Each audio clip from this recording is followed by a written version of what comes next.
Good morning. We are the group and we are going to present to you the lesson 1, which is all about what is cooperative. But before we go on, let me ask you this question first. In your own understanding, what is cooperative? What is cooperative? A cooperative is an association, person, or organization that is owned and controlled by the people to meet their economic, social, and or cultural needs and aspirations through a jointly owned and democratically controlled business or enterprises. So the cooperative is the people of the cooperative or those who use its products, supplies, and services. Profit are also often returned back off to the members of the cooperative. However, cooperatives are often more focused on services for members than for the investments. So the other different is of cooperative: jointly process goods, splits goods, cost, split control over work, purchasing buyer or bulk buys, shared employees, shared wages. There are 5 types of cooperative. First, we go on the retail cooperatives. Retail cooperatives are a type of consumer cooperative which help create retail store to benefit the consumer making the retail or store. So, the retail cooperatives allow consumers the opportunity to supply their own needs, gain a bargaining power, and share earnings. They are organized as communities or other local groups, owning their own retail store. For example, is hardware, food, agricultural products, and even more theaters. The second one is worker cooperatives. This is one of the fastest growing segments of cooperatively owned businesses. Possibilities for being organized as a worker cooperative include new business startups, entrepreneurs sharing high and lows of business, or conversation of existing businesses. For example, is bakeries and retail stores or sari-sari store, software development groups, and aquaculture. The third one is producer cooperative. Producer cooperative were created by producers and owned and operated by producers. Producers can decide to work together or as separate entities to help increase marketing possibilities and production efficiency. So the producer cooperatives are organized to process, market, and distribute their own products. It helps lessen the cost and strengthen each area with a mutual benefit to each producer. As for example, there is the agricultural products and carpentry or craft. The fourth types of cooperative is service cooperatives. Service cooperatives are a type of consumer cooperative which help to fill a need in the community. So the service cooperatives allow consumers the opportunity to supply their own needs. Just for example is service of co-ops such as childcare, healthcare clinics, and funeral services. And the fifth one, the last types of cooperative is housing cooperative.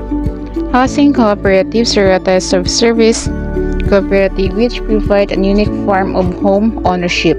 They allow homeowners the opportunity to share cost of home ownership for building. The housing cooperatives organized as unincorporated businesses formed by the people who wish to provide and jointly own their housing. The units in a housing co-op are owned by the cooperatives and cannot be sold for profit. For example, condominiums and those boarding house or rental house, single family homes, and market rate. The concept of cooperative is a general Concept of cooperative. A cooperative is an autonomous and naturally registered association or person with common band of interest who have voluntarily joined together to achieve their social, economic, and cultural needs and aspirations by making equitable contribution to the capital required, patronizing through products and services, and accepting a fair share of the risk and benefits of the undertaking in accordance with universally accepted cooperative principles. So the concept of cooperative is those older than cooperative movement. The cooperative movement is the only one example of human cooperation among others. The term cooperation is of several meanings and difficult to convey.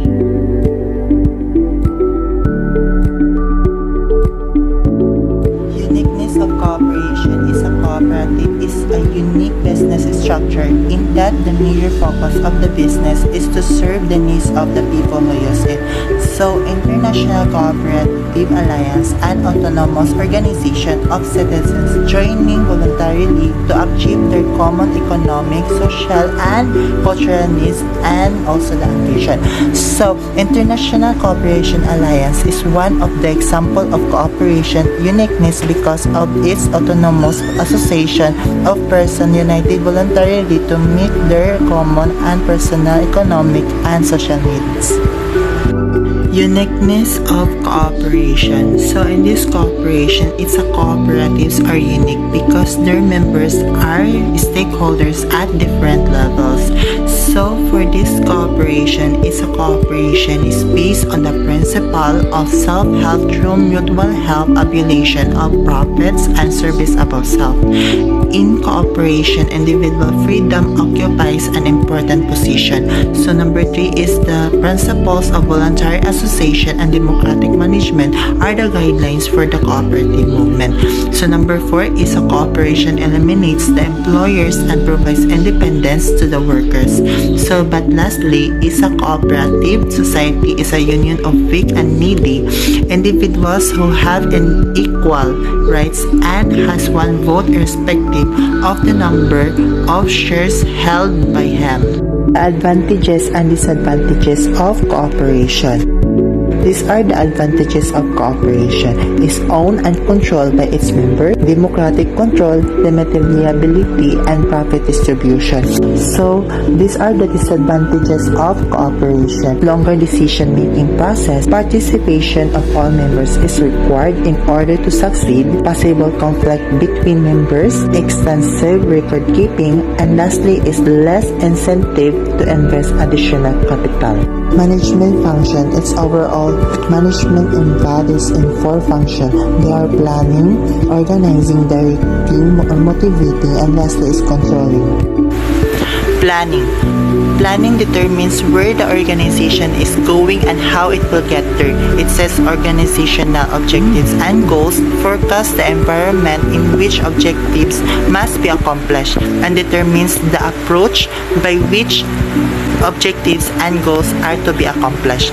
So for this planning, it helps us to make sure that we all understand our goal and we need to do to reach it by involving everyone in the planning process in this cooperation. Organizing.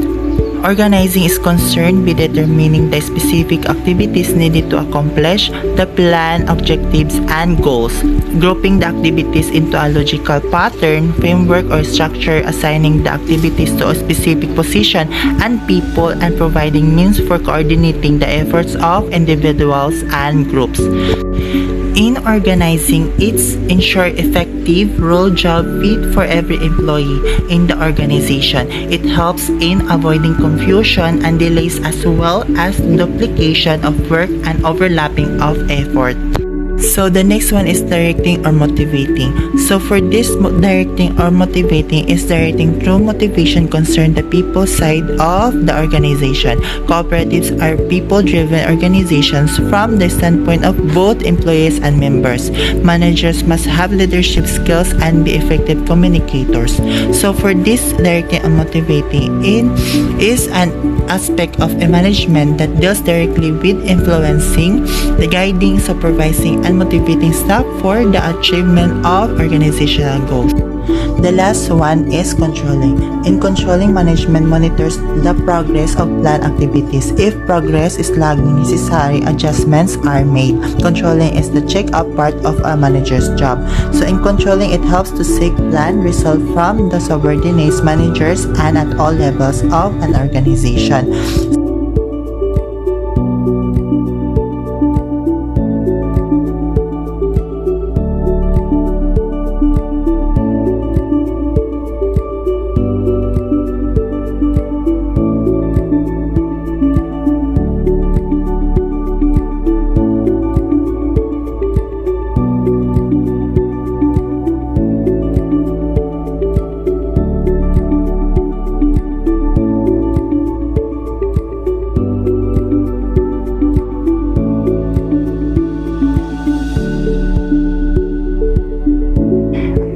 These are the rules of management. So number one is adjusting decision making to a business where the customers are also the owners. In a supplies purchasing cooperative, many of the successful techniques associated with developing a sellable and satisfactory product no longer apply. So, ang manager ng isang marketing cooperative ay dapat na maunawaan kung bakit ang kooperatiba ay madalas na obligado na kunin ang lahat ng mga produkto ng mga membro at subukan maghanap ng isang merkado para sa kanila. Ang manager ay walang kalayaan na pumili sa mga naturang supplier ng produkto at putulin ang marketing kapag nadagdagan ang mga inventaryo na ito.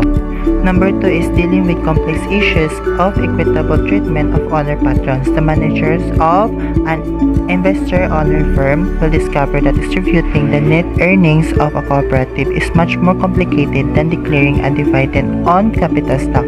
So, ang karaniwang kasanayan sa kooperatiba ng pagmamahagi ng mga nitong kita batay sa dami ng individual na membro tulad ng mga unit na ibibenta o dami ng mga supply na binili ay magiging pagod din kung siya ang maging isang tagapagmahala ng kooperatiba.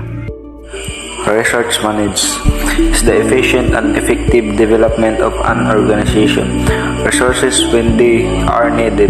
Such resources may include the financial resources, inventory, human skills, production resources, or information technology, and natural resources. There are three major types of resources must be managed. Number one is the people. People is the set of people who make up the workforce of an organization, business sector, industry, or economy.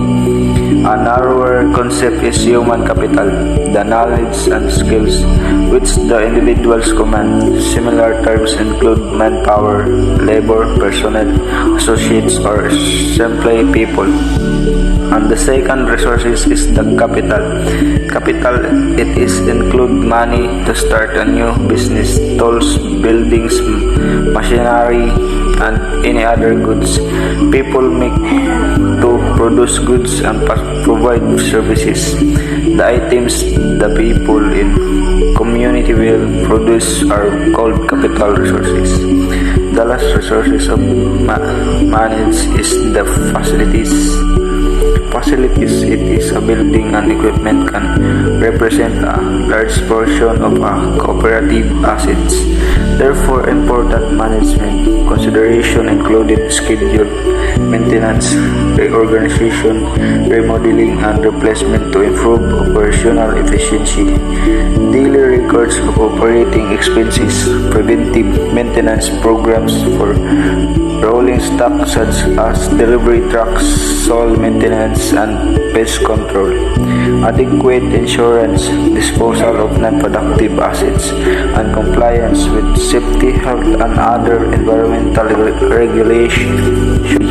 Democracy is a government in which power and civic responsibility are exercised by all adult citizens, directly or through their freely elected representatives. Democracy rests upon the principles of majority rule and individual rights. Direct democracy. Direct democracy is a form of democracy in which the electorate decides on policy initiatives without legislative representative as proxies. This differs from the majority of currently established democracies, which are representative democracies. Indirect democracy is a type of democracy where elected persons represent a group of people in contrast to direct democracy. Democracy in cooperative. Cooperatives are democratic organizations controlled by members who actively participate in setting their policies and making decisions. Men and women serving as elected representatives are accountable to their membership. Decision making. It is the process of making choices by identifying decisions, gathering information, and assessing alternative resolutions.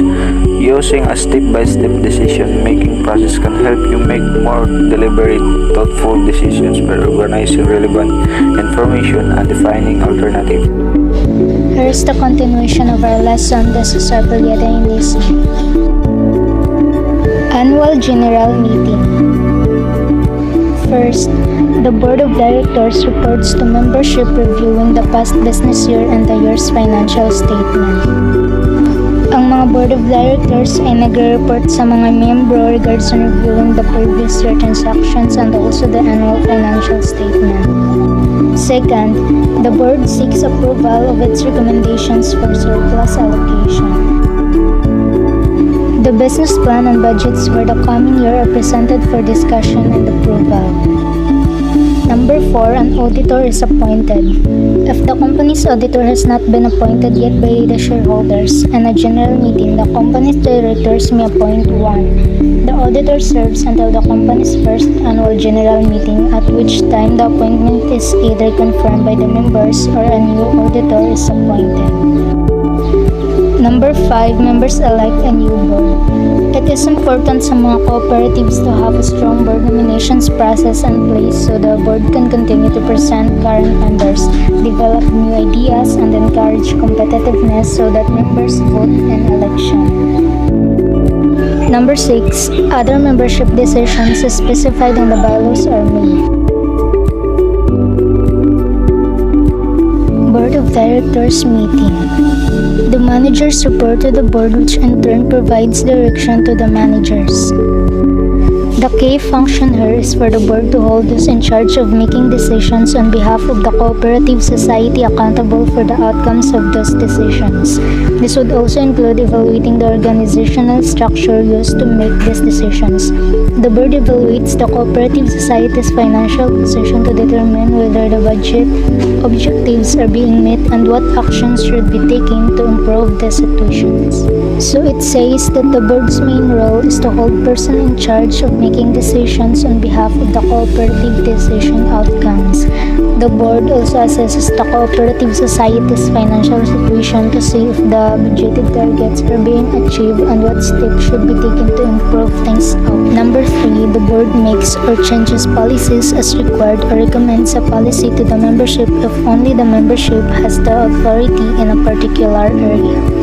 The purpose of policies is to protect and steer the staff, and the board is to fulfill the mission of the organization. They are a reference tool for appropriate action, ethical decision making, and for dealing with potential or actual conflicts. Board members discuss long-term goals and strategy and ensure that a good planning process is in place to guide the cooperative society in the coming years. The board also approves new members or terminates a person's membership. Operational meetings. Consultation and decision-making about daily activities takes place between members and management. These meetings and who participates will vary from cooperative to cooperative depending upon the organizational structures that have been approved by the members and or the board of directors. Conversations in the operational meeting should revolve around these particular talking points: project deadline, next action items on the project, expense approvals, deliverables, scheduling of internal resources, etc. Committees sometimes are appointed to research issues and make recommendations to help the board membership or management make decisions. Committees are a group of people appointed for a specific function, typically consisting of members of a larger group. The democratic structure of the cooperative. Within the cooperatives, specific decisions are in the hands of the General Assembly. The Co-op Acts provide the foundation for this authority by law. However, the Co-op's bylaws may also provide that a specific policy decision, such as wage rates, may require approval by the members' meeting. One of the members' primary legal responsibilities is to elect the co-board of directors. The number of directors, their qualifications, and the duration of their mandates shall be specified in the bylaws. Directors are legally responsible for the co-affairs. Once chosen, the directors elect other positions such as the president, vice president, secretary, and treasurer. The cooperative society officers will have certain responsibilities stated in the rules. Good day everyone. I am Danny Estrada Balingan, PSBA FM 1C, and this is my topic: conditions pertaining for all general meetings regardless of type. The general meeting will start if the minimum number of members in a cooperative that must be present at any of its meetings to make the proceedings of that meeting valid. Kung walang quorum, ang pagpupulong ay ipagpaliban ng hindi mas maaga kaysa isang oras mamaya at hindi hihigit sa isang buwan mamaya. Ang anumang bilang ng mga miyembro na naroroon sa huling kaso ay bubuo ng isang legal na quorum. Dapat ipaalam sa mga miyembro ang tungkol sa petsa, oras at lugar, pati na rin ang iminungkahing agenda ng pangkalahatang pulong ng maaga hanggang 2 buwan bago ang petsa ng pangkalahatang pulong. A meeting is a gathering that has a purpose. General meetings include any meetings of members, usually shareholders, such as annual general meetings or AGM, meetings of different classes of members, and creditors meetings. Dapat isama sa paunawa ang petsa ng alternatibong pangkalahatang pagpupulong na tatawagin kung hindi maabot ang isang quorum. The steps in decision-making process. Step 1. Ang proseso ng paggawa ng desisyon ay nagsisimula kapag natukoy ng isang tagapamahala ang tunay na problema. Ang tumpak na kahulugan ng problema ay nakakaapekto sa lahat ng mga hakbang na kasunod. Kung ang problema ay hindi tumpak na tinukoy, ang bawat hakbang sa proseso ng paggawa ng desisyon ay ibabatay sa isang maling panimulang punto. The other way to help the manager knows true problems in a situation is to know what the problems are separately from its symptoms. Step 2. Encouraging the group to freely offer all thoughts on the topic is important.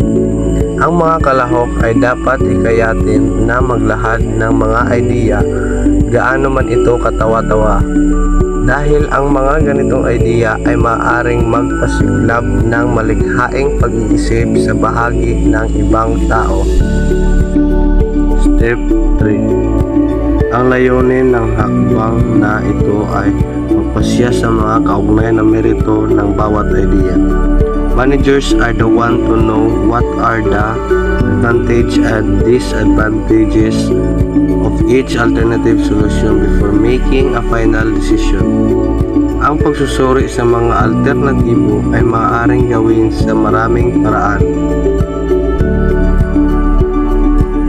Step 4. Ang pinakamahusay na alternatibo ay ang isa na gumagawa ng pinakamaraming pakinabang at pinakamaunting malubhang disadvantage. Step 5. Matapos isaalang-alang ang impormasyon ayon sa kaugnayan at kahalagahan nito, isang desisyon na batay sa impormasyong iyon ang dapat gawin at pagkatapos ipatupad. Step 6. Once the final decision maker gives the green light, it's time to put the solution into action. Take the time to create an implementation plan so that your team is on the same page for the next steps. When it's time to put your plan into action and monitor progress to determine whether or not this decision was a good one. Types of general meeting. There are 4 types of general meeting: inaugural or constituent general meeting, an annual general meeting, extraordinary general meetings, and the special or ordinary meetings. Inaugural general meeting is a meeting that a newly forming Tier 1 student group is required to hold. At this meeting, you will do a lot of groundwork for establishing your student group. An annual general meeting. An annual general meeting is a meeting of membership of an organization. These organizations include membership associations and companies with shareholders. Is extraordinary general meeting. This meeting is utilized to deal with urgent matters that come up between annual shareholders meeting. The following matters are considered: amendments to the bylaws, acceptance of new members, expulsion of members, dissolution of the cooperative. And lastly, special general meeting. A special general meeting means a meeting of members other than an annual general meeting convened for a special purpose in terms of this constitution. So this meeting may be called at any time during the year, whenever necessarily. It may be summarized at the insistence of the management committee.